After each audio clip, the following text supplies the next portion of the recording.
MK jewellery বৰ্তমান সমগ্ৰ অসমৰ এটি চিনাকি নাম MK জুৱেলাৰী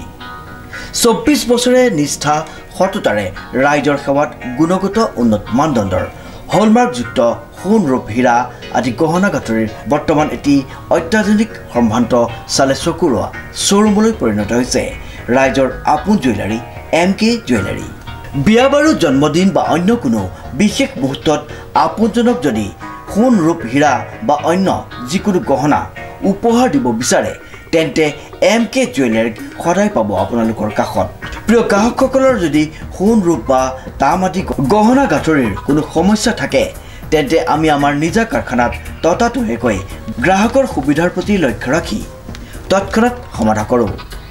আপোনাৰ মৰমৰ পুত্ৰ বা জীয়ৰীৰ শুভ বিবাহৰ বাবে আমাৰ শ্বৰুমত হলমাৰ্কযুক্ত বিয়াৰ সম্পূৰ্ণ গহনা পোৱা যাব উচিত মূল্যত আৰু উচিত মানদণ্ডত। পুৰণি সোণৰ গহনা সলনি কৰি অত্যাধুনিক ন ডিজাইনৰ গহনা আমাৰ MK জুৱেলাৰীৰ পৰা ক্ৰয় কৰিব পাৰিব। প্ৰিয় গ্ৰাহকসকলক সম্পূৰ্ণ বিশ্বাসযোগ্যতাৰে আমাৰ শ্বৰুমৰ পৰা কোনো অসুবিধা নোপোৱাকৈ সেৱা আগবঢ়োৱাই আমাৰ একমাত্ৰ লক্ষ্য। গতিকে আজিয়েই সপৰিয়ালে আহক আমাৰ শ্বৰুম MK জুৱেলাৰীলৈ আৰু লৈ যাওক আপোনালোকৰ সপোনৰ গহনা গাঁথৰিসমূহ। আমাৰ ঠিকনা MK জুৱেলাৰী ৰূপহীয়ালী ষ্টুডেণ্ট গেলেৰীৰ কাষত। নমস্কাৰ, নিউজৰ বাতৰিলৈ স্বাগতম জনাই ষ্টুডিঅ'ৰ মজিয়াত মই উৎপল দাস। চাওক আজিৰ বাতৰি। বিশ্ব মহাবীৰ চিলাৰায়ৰ 514 সংখ্যক জন্মজয়ন্তী উদযাপন কৰা হয় আমিন গাঁৱৰ চিলাৰায় উদ্যানত। নিউজ নাৱৰ ৰিপৰ্ট। বিশ্ব মহাবীৰ চিলাৰায়ৰ 514 সংখ্যক জন্মজয়ন্তী উদযাপন কৰা হয় আমিন গাঁৱৰ চিলাৰায় উদ্যানত। উল্লেখযোগ্য যে আমিন গাঁৱত অসম চৰকাৰৰ চিলাৰায় দিৱসৰ কেন্দ্ৰীয় কাৰ্যসূচী উদযাপন কৰা হয়। বিশ্ব মহাবীৰগৰাকীক সশ্ৰদ্ধ সোঁৱৰণ আমিন গাঁৱৰ চিলাৰায় উদ্যানত। উক্ত অনুষ্ঠানত উপস্থিত থাকি অসমৰ প্ৰতিটো জাতি জনগোষ্ঠীক জনজাতিৰ মৰ্যাদা প্ৰদান কৰাৰ দাবী বিধায়ক ব্ৰহ্মানন্দ ৰাজবংশীৰ। অনুষ্ঠানত চিলাৰায়ৰ প্ৰতিমূৰ্তিৰ সন্মুখত কামৰূপ জিলা আৰক্ষীয়ে প্ৰদান কৰিলে সামৰিক অভিবাদন। মুখ্যমন্ত্ৰী ডাঙৰীয়াৰ নেতৃত্বৰে আমি সমস্যাসমূহ সমাধান কৰাৰ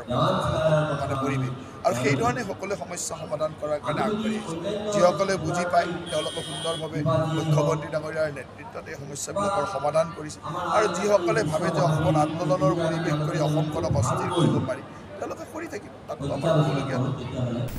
মন্ত্ৰী চন্দ্ৰমোহন পাটোৱাৰী, জয়ন্ত মল্ল বৰুৱা, বিধায়ক হেমাংগ ঠাকুৰীয়া, বিজেপিৰ ৰাজ্যিক সভাপতি ভৱেশ কলিতায়ো অনুষ্ঠানত উপস্থিত থাকি বিশ্ব মহাবীৰগৰাকীক শ্ৰদ্ধাঞ্জলি জ্ঞাপন কৰে। আৰু কোচৰাজবংশীসকলৰ যিহেতু বৃহত্তৰ আমি কোচৰাজবংশী আছোঁ, আমাৰ এটাই ধৰ্ম যে আমি বৃহত্তৰ অসমীয়া জাতিটোক আমি একত্ৰে ৰাখিব আৰু আমাৰ অসমখনত আগতেও বিভিন্ন জাতি জনগোষ্ঠী আছে, বিভিন্ন আমাৰ ট্ৰাইবেল আমাৰ জনজাতি আমাৰ আছে। আমি সকলোকে কোনো ধৰণৰ অসুবিধা নোহোৱাকৈ কিদৰে আমাৰ কোচৰাজবংশীসকলক জনজাতিকৰণ কৰিব লাগে এইটো চিন্তা চৰ্চা আমাৰ মাননীয় মুখ্যমন্ত্ৰী মহোদয় আৰু কেন্দ্ৰীয় মন্ত্ৰী কৰা হৈছে আৰু আমি আশা কৰিছোঁ যে পৰ্যায়ক্ৰমে এটা আলোচনাৰ ভিত্তিত এই যি আমাৰ সমস্যা জনজাতিকৰণ এই সমস্যাটো নিশ্চয়কৈ মাননীয় মুখ্যমন্ত্ৰী মহোদয় আৰু কেন্দ্ৰীয় প্ৰধানমন্ত্ৰী আৰু এই জন্ম জয়ন্তী আজি কেন্দ্ৰীয়ভাৱে আমাৰ অসম চৰকাৰে আজি আমাৰ কামৰূপৰ আমিন গাঁৱত অনুষ্ঠিত কৰিছে আৰু ইয়াত মাননীয় মুখ্যমন্ত্ৰী মহোদয়ে উপস্থিত থকাৰ কথা আছিলে। তেওঁ কিন্তু বিশেষ কাৰণত দিল্লীত বিশেষ বৈঠকৰ কাৰণে হঠাৎ যাব লগাত পৰিলে। তেখেতে মাননীয় কেবিনেট মন্ত্ৰী তেখেতে ইয়ালৈ পঠাইছে। আজি মাননীয় মুখ্যমন্ত্ৰী মহোদয় ইতিমধ্যে আমাৰ কোচৰাজবংশীসকলৰ কাৰণে যিহেতু মই নিজে কোচৰাজবংশী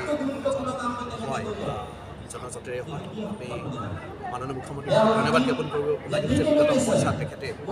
কোচৰাজবংশীসকলৰ কাৰণে যথেষ্টখিনি কৰিছে। আমাৰ কোচ ৰাজবংশী উন্নয়ন পৰিষদক ইতিমধ্যে 50 কোটি টকা দিছে আমাৰ অট'নমাছ কাউন্সিল গঠন কৰা হৈছে য'ত 21 কোটি টকা দিছে চ' পূৰ্বতকৈ যথেষ্ট কোটি টকা ইতিমধ্যে দিছে আমাৰ প্ৰত্যেকখন জিলাত ইতিমধ্যে 8খন জিলাত 8টা চিলাৰ ভৱন নিৰ্মাণৰ কাৰণে তেওঁ টকা দিছে আৰু 12টা নতুন জিলাত আকৌ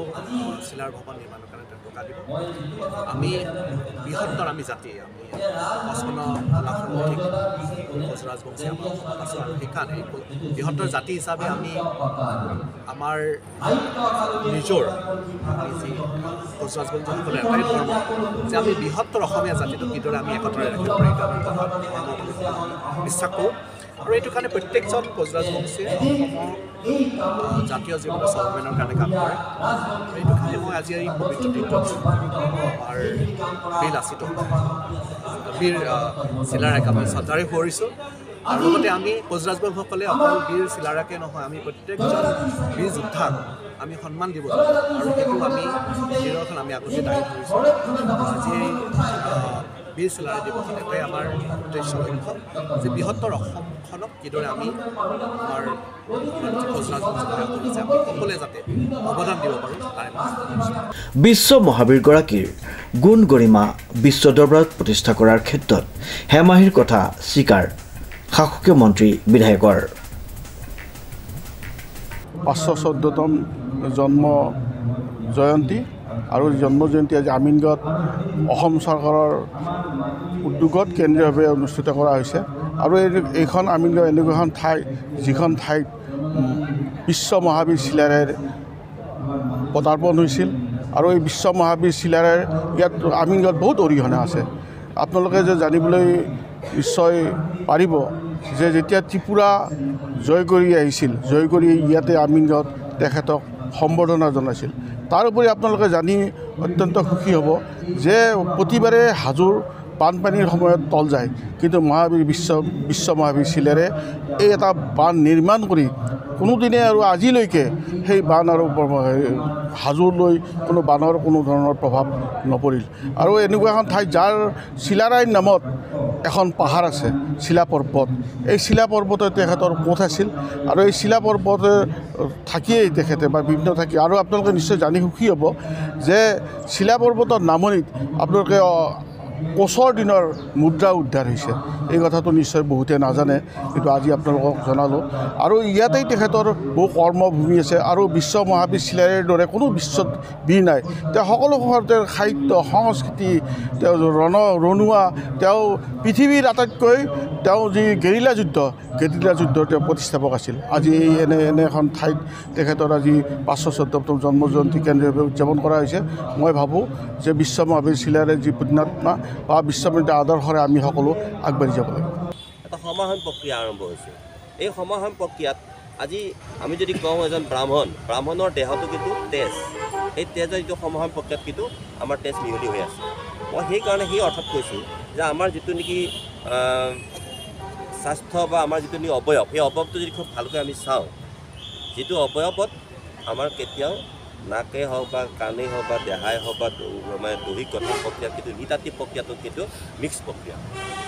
আমাৰ কিছু মানুহৰ মানে ব্ৰাহ্মণৰে হওক বা অন্যান্য কিছুমান মানুহৰ মানে চকুমুখত জনজাতীয় সংস্কৰণ আমি দেখিবলৈ পাওঁ গতিকে মই ভাবোঁ যে এই গোটেই বস্তুটো এটা সুন্দৰভাৱে আমি নৃতাত্ত্বিক দৃষ্টিকোণেৰে যদি আমি চাওঁ তেতিয়াহ'লে কিন্তু গোটেই অসমখনকেই আমি প্ৰথম আমাৰ যিখিনি অৰিজিন থলুৱা আমাৰ জনজাতি সেই খিলঞ্জীয়া জনজাতিসকলক যি ৰক্ষণাবেক্ষণ দিব লাগে যি ধৰণে তেওঁলোকক মৰ্যাদা দিব লাগে দিয়াৰ পিছত ছয় জনগোষ্ঠীকো সেই ধৰণে সেই পক্ষতে ৰাখি মই ভাবোঁ যে গোটেই অসমখনকেই জনজাতি কৰাটো উচিত বুলি মই নিজৰ অনুভৱ এইটো পাৰ্টিৰ কথা নহয় দেই এইটো আমিনগাঁৱৰ পৰা মধুমাধৱ দাসৰ এক বিশেষ প্ৰতিবেদন নিউজ নাও।